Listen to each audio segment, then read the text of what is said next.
सभापती महोदय, आज ही चर्चा या ठिकाणी उपस्थित केल्याबद्दल उमाताई असतील, प्रवीण भाऊ आहेत, संजयजी खोडके आहेत, चित्राताई आहेत, यांनी अनेक सूचना या निमित्ताने मांडल्या। मी आधी खरं तर राज्यमंत्री महोदयांनी सर्व सविस्तर उत्तर दिलेलं आहे।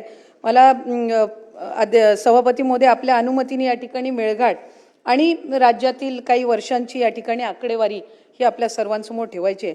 खरं तर 2019-20 मध्ये मेळघाटमधली तीव्र कुपोषणाची जी संख्या होती ही बालमृत्यूची जी संख्या होती ही 243 होती।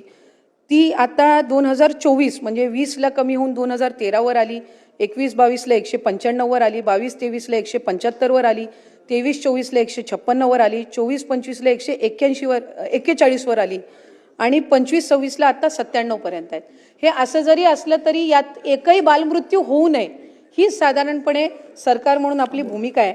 राज्यातील 2023च्या नोव्हेंबरमध्ये सॅमची जो पर्सेंटेज होता हा 1.33 होता, 2024 मध्ये 0.79 आणि 25 मध्ये 0.41 आणि मॅमचा जो आहे तो 3.84 वरून 2025 मध्ये 2.65 आलेला आहे।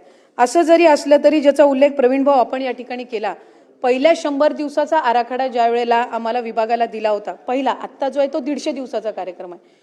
पहिल्या 100 दिवसाच्या कार्यक्रमामध्ये कुपोषणावर आम्ही साधारणपणे ते 100 दिवस प्रभावीपूर्ण काम केलं आणि हा जो पर्सेंटेज आहे 2024 मध्ये जो 3.32 होता हा खाली उतरून 2.65 वर आला आणि पुढचे 3 वर्ष सुद्धा आदरणीय मुख्यमंत्री देवेंद्र फडणवीस साहेब यांच्या आम्ही मार्गदर्शनाखाली अधिकाधिक कुपोषण या मुद्द्यावरच काम करणार आहोत।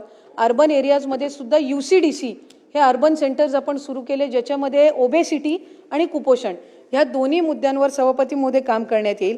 आणि मेळघाटच्या संदर्भातील ज्याचा विषय संजयजींनी, खोडके साहेबांनी सुद्धा, उमाताईंनी सुद्धा या ठिकाणी मांडला, आदिवासी विभाग, आरोग्य विभाग, महिला व बालविकास विभाग यांची एक स्पेशल टास्क टीम आम्ही त्या ठिकाणी फॉर्म करून पुढच्या वर्षभराच्या कालावधीमध्ये यावर्षी जो आकडा कमी झालेला आहे तो आणखीन कसा कमी होईल यासाठी वेगवेगळे त्यांच्या माध्यमातून उपक्रम राबवण्यात येतील।